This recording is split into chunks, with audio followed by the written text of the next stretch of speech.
I'm Curtis Knight, Executive Director of California Trout and your host of the Fishwater People podcast. On this episode, we're going to take a tour of anglers across the state. We'll chat with Kesley Gallagher, CalTrout board member and lifelong angler based in Southern California, John Fochetti, an excellent fishing guide in Northern California, and Michael Wier, CalTrout videographer and field reporter who brings a great perspective on fishing across the state. So let's get into it and hear from them. What's on their minds this season?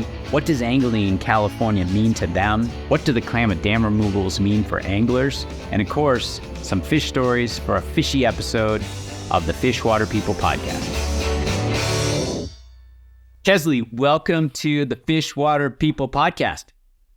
Hey, Curtis, it's great to be here. Thanks for asking me to be on. Oh, yeah. I mean, you top of the list. I know you pretty well now. I've got to fish with you a couple times, which is amazing. I want to talk about that a little bit. And just seeing the places you go within California, but also throughout the world and other areas. So really interested to talk a little bit more about your angling experiences there. But first, you're on the board of California Trout. We're really excited about that. Start from there. Yeah, I believe it's actually, I was asked to join in June of 2020 by Paul Vase, and I accepted immediately. I have been part of CalTrout essentially as a member since 1996 because my dad was a member. So I grew up, reading about Hat Creek, about, the Fall River, et cetera. And then he got Ralph Cutter's book, Fly Fishing California or the Sierras. And I read that, and we were actually in Washington, D.C. So all of my summers were spent reading about California and the trout fishing in the Sierras. So when I finally moved here back in, 94, I started exploring these places I read. And so when Paul called me up, he said, why don't you become a member of CalTrout? I was like, well, of course, this just is a seamless transition. That's so good. Yeah, no, I love being part of CalTrout and all the exciting work that you guys do. Well, and it's such an important role that you play on our board too, from Southern California. We have a couple of Southern California board members, but that's something that we've been trying to build up and grow. And you're down in Southern California. Maybe talk a little bit about the angling experiences down there in Southern California. Well, to experience fly fishing in Southern California, you have to say to yourself, I have to do more than fly fish for trout, because the water is at such a premium here that you'll have to diversify. I do a lot of fly fishing for corbina on the beach, fly fishing the LA River for carp, but then also in the past, trekking up to the West Fork of the San Gabriel and then other areas to fly fish for our native rainbows. And some of the brown trouts that are, say, near Mount Baldy and Coldwater Canyon. But, it's just being part of the fly fishing community. You're also fly fishing for tuna, sometimes Dorado, and then also our calico bass that we find on the Federal Wall in Los Angeles. But like I was trying, you just have to diversify and just be, a jack of all trades. But you're always longing for the, those creeks in the Sierras, the Owens River. And then, we just made a huge trek up to Northern California to fly fish the Hat, the Pitt, and the Fall River, as well as trek into Nevada to fish the Truckee and then also the East Walker. So you have to be an adventurer when you travel out of Southern California to go fly fish for trout. Yeah, well, that's a theme that we've been hitting on here, is just the diversity of angling opportunities within the state. And you just reeled off an amazing number of them. I mean, just alone being in Southern California and all the, if you seek it out, it's there to be had. That's pretty remarkable. Well, and I know one of the things that I think intrigues a lot of people down in Southern California with the fishing is the corbina. I mean, talk about that fish, because I hear two things about it. I hear one, ooh, that's awesome. And then I hear two, they're really hard to catch. They're extremely hard to catch. And I was just corbina fishing yesterday to take advantage of our new moon tides. The best tides are actually on the new moon in July. You have a very low negative tide in the morning, and then it'll start creeping up all day. So you have that marvelous incoming tide. And at dawn, so that's before all the beachgoers. And I kept thinking to myself, I really thought this was easy. It's not been easy for me recently. The fish come in with the waves. You can't see them because we have a heat wave. There's a heavy fog layer on the coast right now. So it makes the water very glassy. So you can't really see the fish. You can see maybe where riffles, you can maybe sometimes see a tail or a back. So you're guessing where they could be. And unlike tarpon or bonefish or permit, you can't really see the fish under those conditions, but you know they're there. So it's maddening. I can't describe it any other way except it's absolutely maddening. And I had a really good year in 2020 because of the pandemic. That's all I could focus on was corbina. I thought, I got this. I got 20 that year. And, in 2021 in August, they sent me to the hospital because I had ulcers. So, it's, yes, these fish are nothing to mess with mentally. Oh, yeah. So I had to back way off. Wow. Okay. So you really have to get into that there with the corbina. Yeah. Yeah, but you have to balance it between having fun and obsession, and it's easy to go in either direction. Or in me right now is like I just want one and then I'm done. That was my mentality years ago. Like I get one corbina a year, I'm fine. But those hospital bills I don't need. So yeah. Well, and that's your backyard fish too. Boy, that's a tough backyard fish to have. Actually, I live on Westlake Lake, so my backyard fish really is the largemouth bass, and those are actually fun to catch here in Southern California. They're plentiful. Granted, they're exotics. And then we also have carp, and carp in the LA River can be another challenge in and of itself. So, and you would, just take a bright fly and then it's just sight fishing again. You have to put the fly right in front of the carp. So that can be a lot of fun. And it's easier because there's no fog, there's no waves, and you can actually see them. Less ulcers involved with those. Less ulcers yes, all the exactly. way around. Yeah, that's good. That's good. Well, you just clicked off some of the amazing fisheries that are in California. I know there's a lot more you could name off. We had a really good time fishing the mouth of the Klamath. This was not last fall, but the fall before, right? No, it was actually last September. Was it last fall? So it was last September. Yeah, okay, so it was less than a year ago, Curtis. Right. The time warp. Less than a year ago.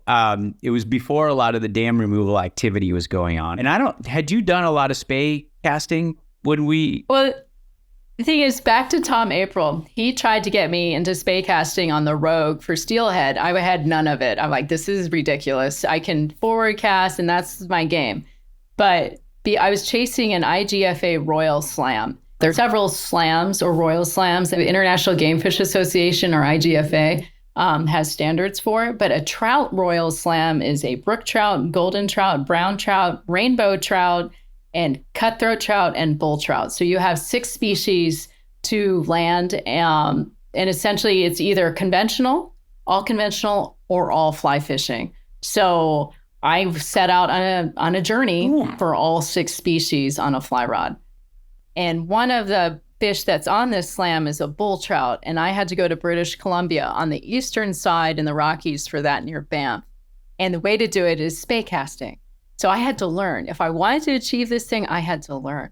So I kind of got into it. I got more into trout spay. And then your trip to the Klamath came up. There was a spot, and that's like, I got to learn. So I just took advantage and I learned, and I had a great time. I had a great day the day you and I fished together, and then went to British Columbia and then got that world record bull trout on the spay. Wow. It was intense. You have a number of world records, right? I mean, that's a thing out there. I mean, that's pretty remarkable. You also have done some big saltwater fishing, I know. You talked about Scott and his previous experiences there. Weren't you guys down in Baja, though, recently? Yes, we were hunting, essentially, giant rooster fish on fly. Now, a lot of times people fly fish for them from the beach, much like a corbina, except you can see them. And we were able to get quite a few of those larger rooster fish. My largest, I measured at I think 52 pounds. I sent it in for a trophy certificate. And what I didn't know is that was the first registered trophy roosterfish on fly that they had. Wow. So, it was, without realizing it, it was a great congratulations for this fantastic trip. I should say. And getting one of these big rooster fish on fly is not easy. And everyone's like, oh, you're just throwing bait. That's easy. Like, no, it's not. You still have to get their attention. These giant fish are crashing. And when you finally hook one, they sound. And so it's not just, with tarpon run and they're flat and you can tire them out. But these guys go deep. And so it becomes a lifting contest as well. That is amazing. No, it's fun. 52 pounds. I can't even imagine. That's adding it to the list, adding it to the world record list.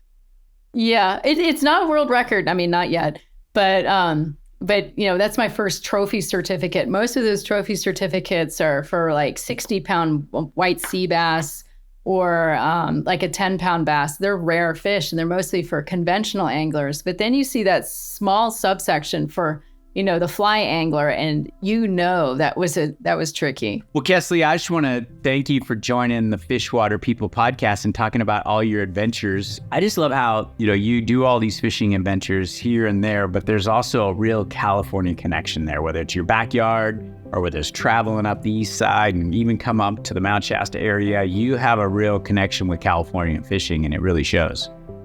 Well, thank you. I mean, this is my state. Now, granted, I was born in Australia and I grew up in Washington, D.C. and in Florida. But after I graduated college in Maine, I came west and I landed essentially in Laguna Beach, and I knew I was home. What I didn't realize at the time is I have a lot of family out here in California. And we actually emigrated to California back in the 1800s. So there is a true connection with this state, and it's in a magnanimous beauty and all the wildlife that goes with it.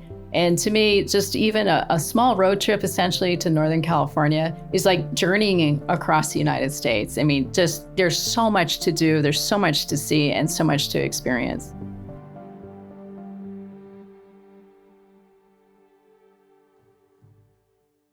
All right, let's welcome John Fochetti to the Fishwater People podcast. Thank you for having me. You're here because you're one of our favorite guides, one of our favorite fishing guides. That's why you're here. Well, I appreciate that. Thank you. We have, I've known you for a while, but I don't exactly know where you're from. Where are you from? Okay, so I grew up in the Bay Area, Redwood City, and started fishing actually on one of the waters that you guys are working on right now, Pescadero Creek. Was kind of one of the first places that I ever fished as a super, super youngster. So that project definitely holds something near and dear to me. But then, I eventually moved up into the Redding area, and I've been guiding this area for 16 years. Wow. So your first fish caught was a steelhead in Pescadero Creek. That's pretty impressive. Correct. Yeah. That's quite a way to start.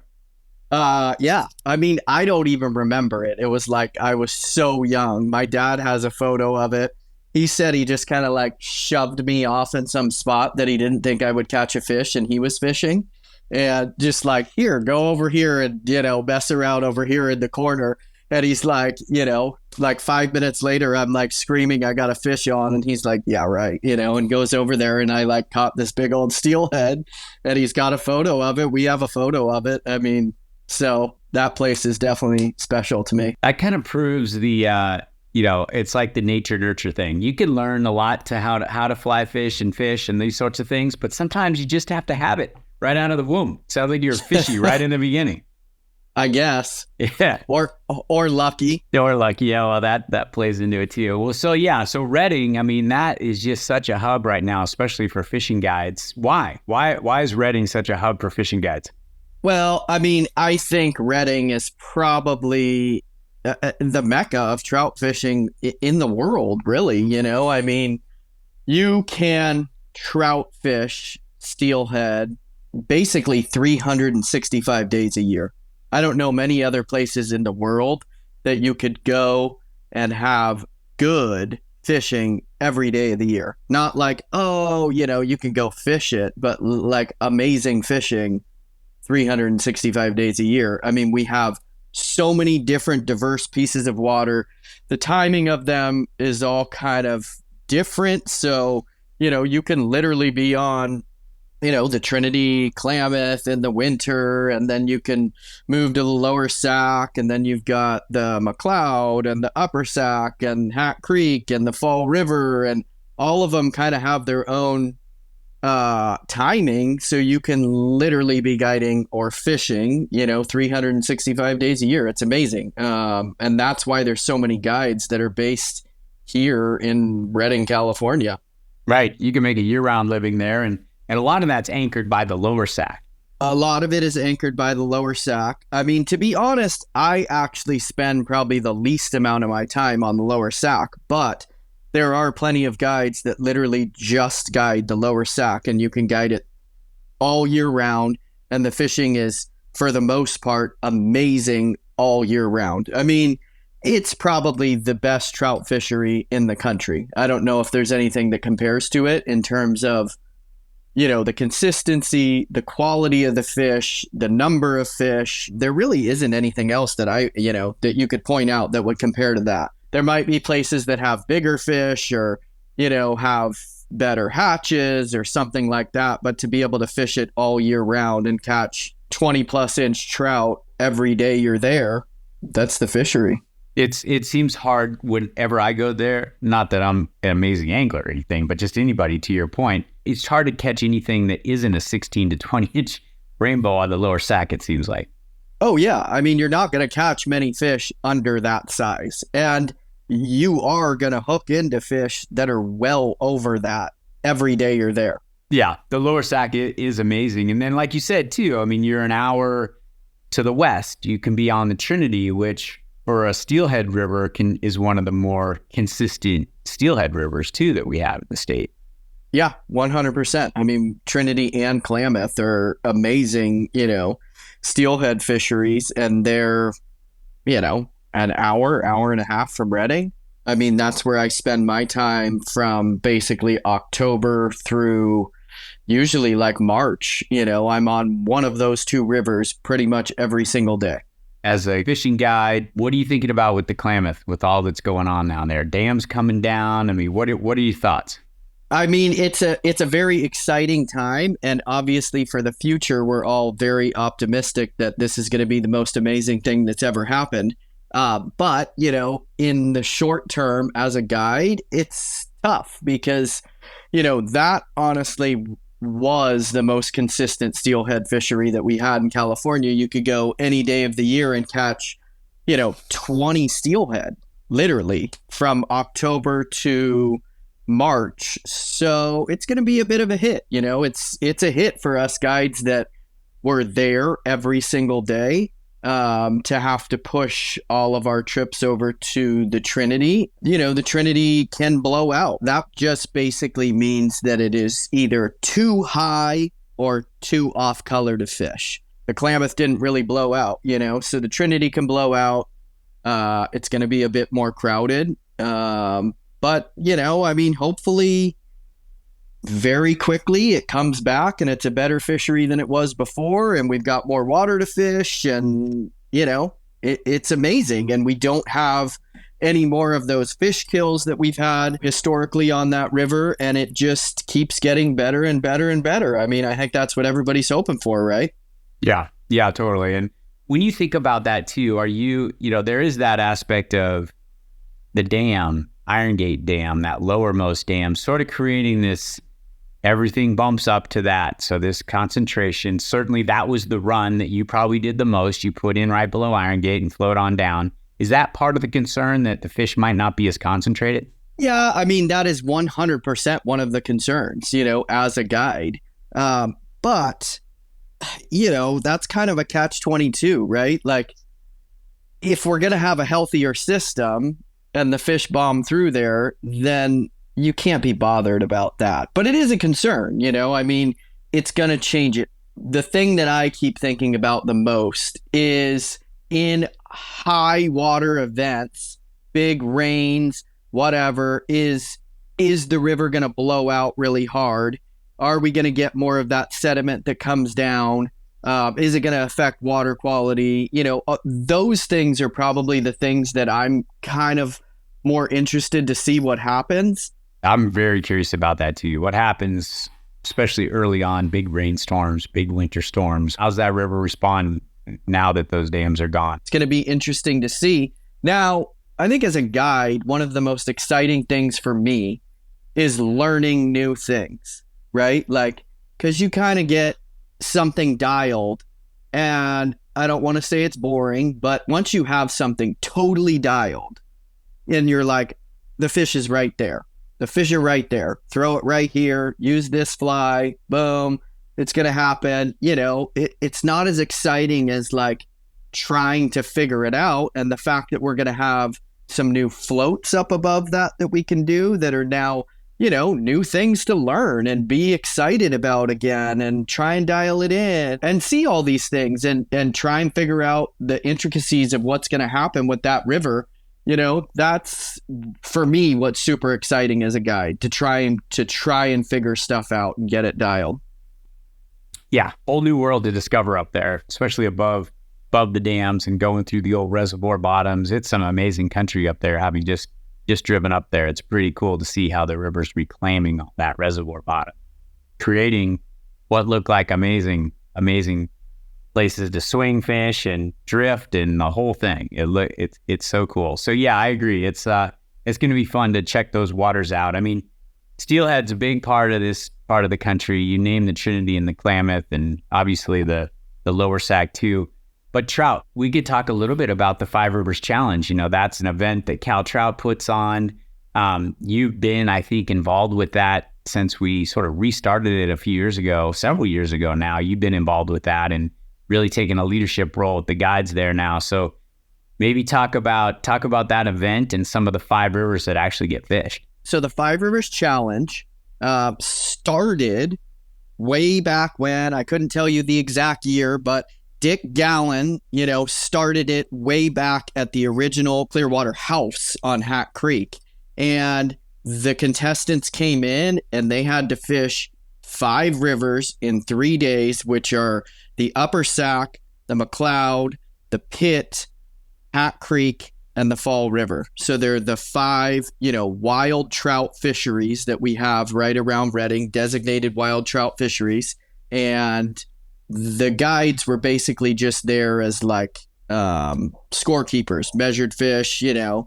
And now we have evolved it to having guides be on the water with them and guiding them. But the challenge is still there. Like, I don't care if there's guides with you or not. You've got to fish those 5 rivers in 3 days, regardless of if you have a guide. It's a challenge to go wade the Upper Sac, the McLeod in 1 day, wade Hat Creek and the Pitt in 1 day, and then fish the Fall. I don't care who you are. You're going to be beat after all of that. It is a challenge to go wade those rivers.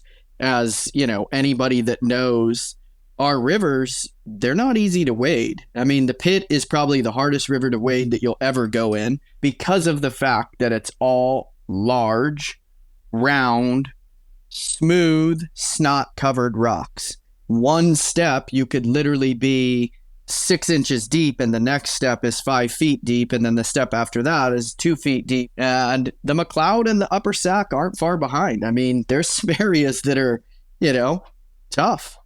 So it's always super fun. I mean, I love it because it is a challenge. It's super exciting. We're getting after it to fish, to be able to see all of those pieces of water in 3 days is amazing. And I think that challenge kind of is the epitome of this area, that we have all of these amazing trout rivers within 30 minutes of each other, an hour of each other.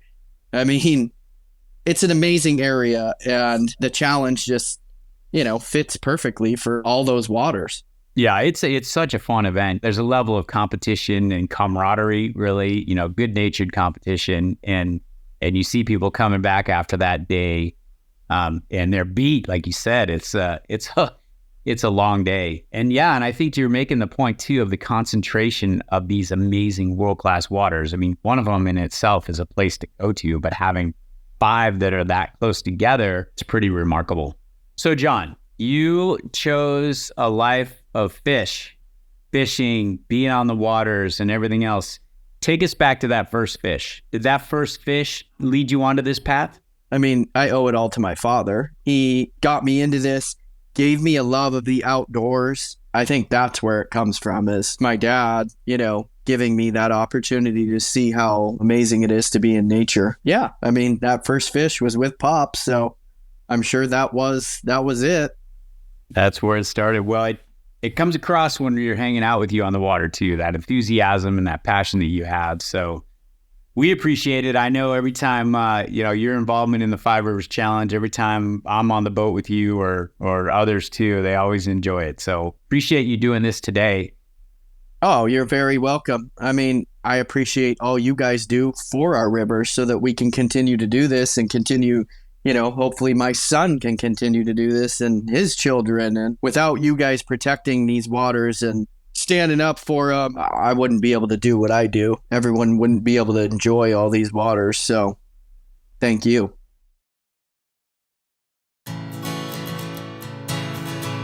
You're listening to the Fishwater People podcast, proudly presented by California Trout, a nonprofit organization founded over 50 years ago.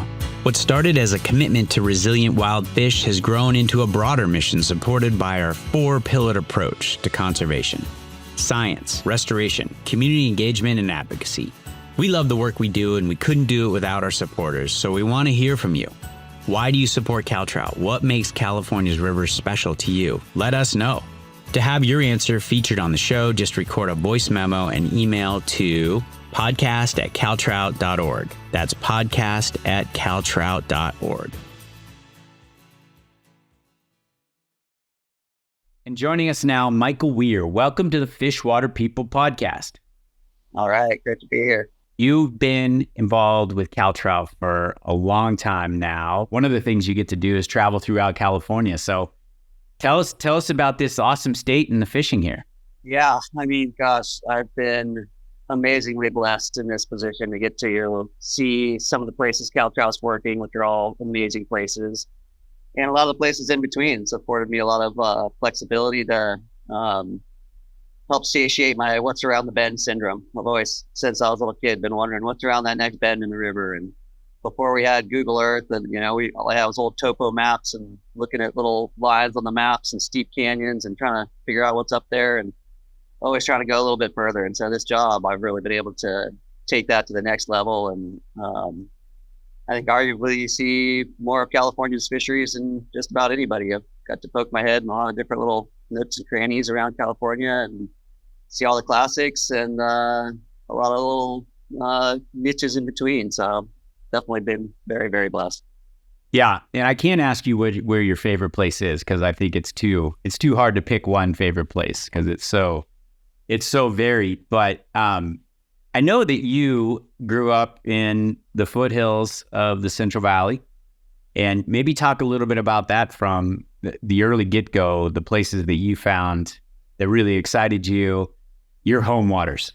Yeah, again, I just got lucky. The McCallum played probably the most integral part in my early years as a trout fisherman. Just a lot of remote, neat areas in McCallum.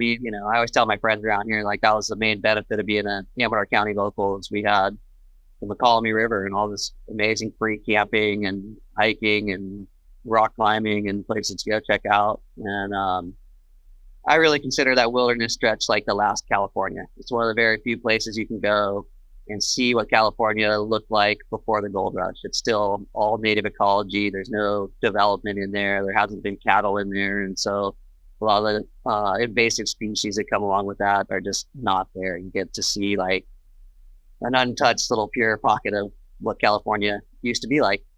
Well, if you ask somebody top places to go fishing in California, the McCallum is not something people would typically say.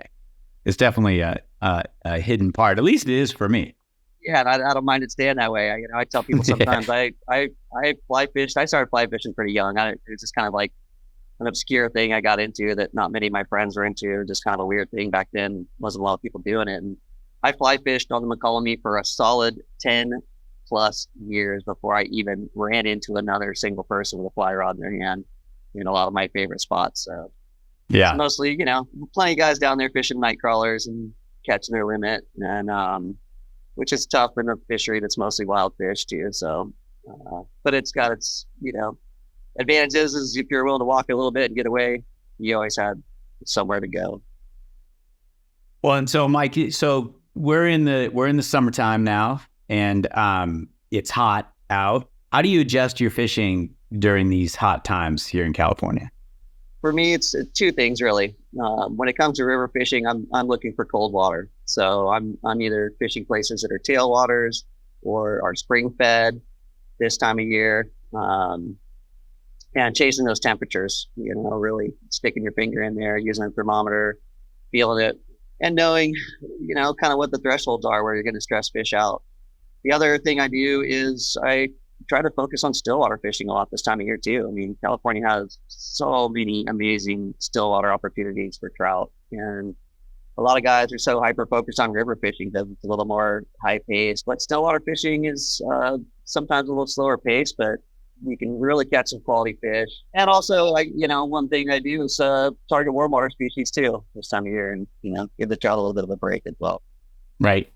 Go with what it gives you, and it sort of brings up that whole diversity of fishing opportunities in California. And I think you have a perspective on that a lot of people don't. Just in that, as part of your job is to go to all these different corners of the state. What are some of the things that jump to your mind when you think about just the wide diversity of angling opportunities here in California? It's absolutely incredible. We've got amazing coastal steelhead fishing, huge Chinook salmon coming in out of the ocean, coastal cutthroat, these amazing ocean-fed fisheries, cold water fisheries. And then you got the greatest diversity of trout fishing on planet Earth. We've got 11 endemic native species of inland trout here in California. And we're talking rivers, lakes. I mean, look at the lower Sacramento River. I mean, that place is just an absolute fish factory, just kicking out 40-plus inch trout one after the next. I mean, there's hardly anywhere in the world like that. And then you start talking about warm water species just inland alone. You got one of the best black bass and striped bass fisheries in the entire world, the California Delta. Yeah, so much to offer, just that whole coastal influence. And I mean, the state's so huge too. That's a big part of it. Well, when I think about Mike Wier, I think about big fish. There's just people out there who are fishy. And I know a couple of them. I can say like 3 people that I know really well.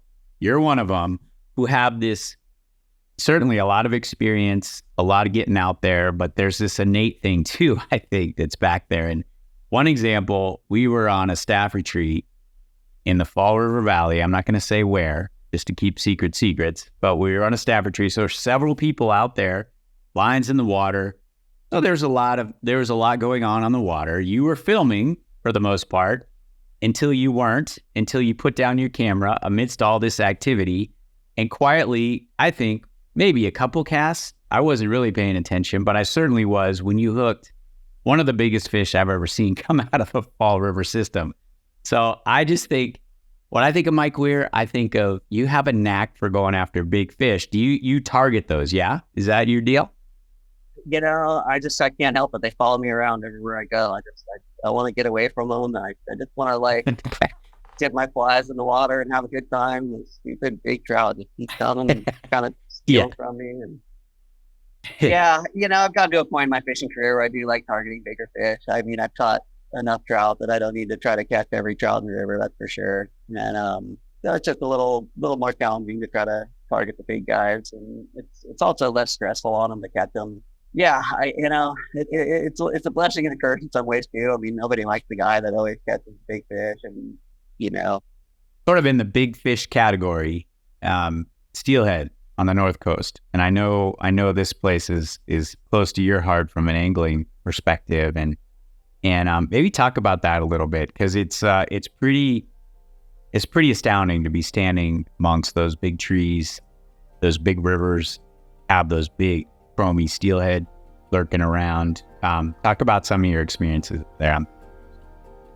I mean, it's just such a special and magical experience, and I love the game. I'm low-key addicted to it, and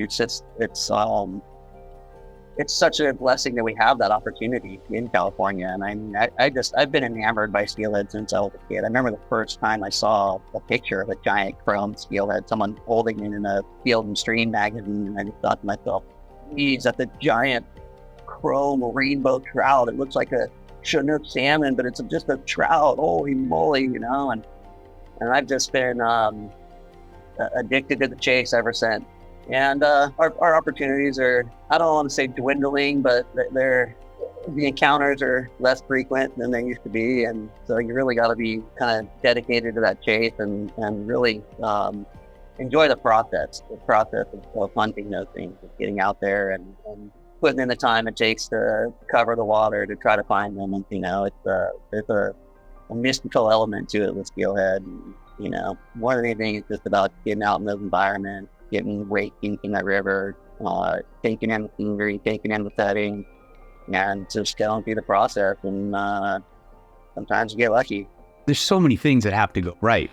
Stream flows and fish movement, and you got to be in the right place. And it's really, really hard, one of those things, to set a date and say, I'm going to go fish this North Coast River on this date, and it's going to be great. And to me, it's more like, being a skier too, it's more like it's like the powder day, like when it all lines up right. And as a snowboarder, Mike, you can relate to this, but I think it's also one thing that makes the hookup so great and so amazing is that it doesn't happen all the time. That you have a lot of times where you're out there in the rain, in the this, in the that, too high water, fish aren't there, too low water, the water's too cloudy, whatever. But when it does line up, boy, it's pretty magical experience. Well, Mike, professional snowboarder to fishing guide to CalTrout roving ambassador, storyteller, videographer, photographer, all those things that you do for us, to now movie maker, the many talents of Mike Wier. Thanks for joining the pod, and I'll see you soon. Of course. Awesome. Thanks for having me.